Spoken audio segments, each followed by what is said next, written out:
آقا دوستم ریسورس ها که معرفی کرد این بود فکر کنم. این چیه؟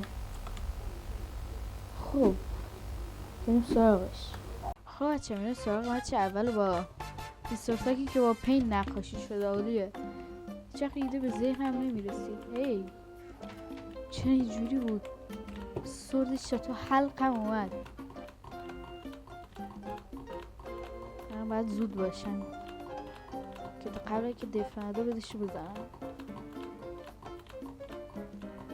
تیماپ خب از اون پروها افتاده، خیلی پرو که تیماپ میخواد. الان باید یه افی بگیریم و بلاک. اوکی اومد مرد. ایزی بود.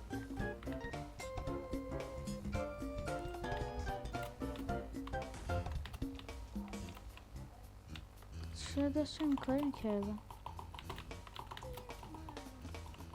گیر کرده؟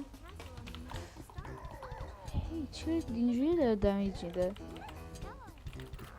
میزنه 10 تا چه ازم کم میشه. وای هیچی نباید میده. از این سوتی های همیشه دیدم همیشه این کارو میکنم. 40 تا لدر میخرم 16 تا بلاک.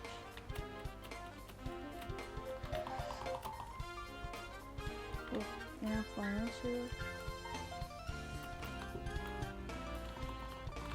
باید بریم سراغ بود بقیه. فقط یلو آکوا گریل متد شدم، یعنی یلو بد نرم. باید بریم گرین که اونجاست. امرالدش چرا اینجوریه؟ واقعا برای اندرپل میذاشتم بهتر نبود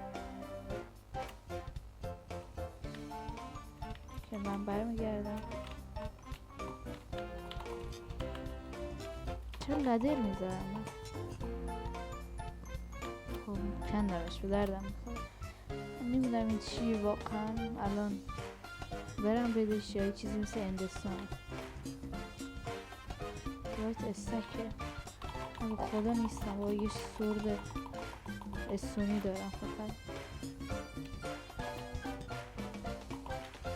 خب ککس گلدی جیجی اندستان بود بخوام. بدش رفت اوکی.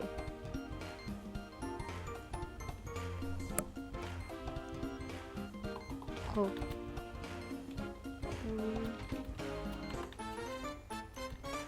الان فقط رد و بلو و پینک موندن که پینک بغل بده خودمه. بدم داره بعدش بتونم از اینجا برم رد و بلو.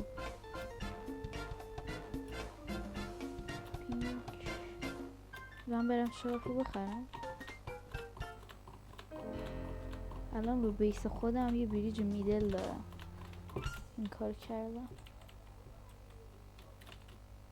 یه شارپ شیرز و 48 هم بلاک گرفتم. اینجوری راحت ترم فکر کنم. اوکی این از روی F5 برداریم. او پینک داره از اونجا بهم راش میده. تا حالا توی مپ اسپیدوی ندیده بودم کسی اینجوری راش بده.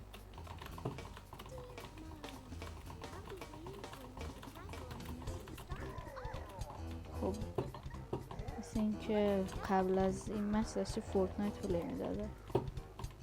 اوکی رسیدیم های لیمیت که عالی بود داشتم.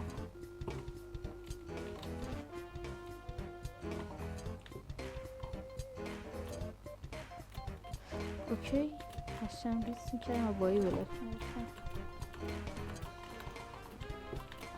او جیجی کلاچ. خب واقعا برگشتم. لذه بخوردم قطع شد. خب خیلی چیز میذارم.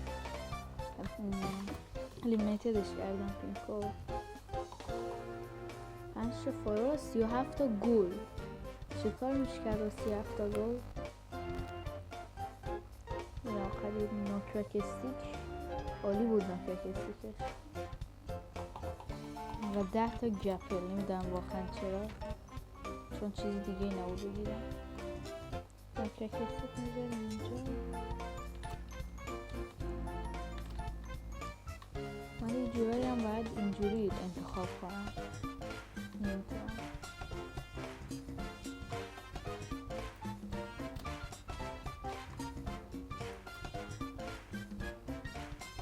گرین دب نداره. خب باید بوده بلو بزنیم. گرین داره میره بدش منظور اوکی اشکال نداره، گرین بدش میزنه. من که فعلا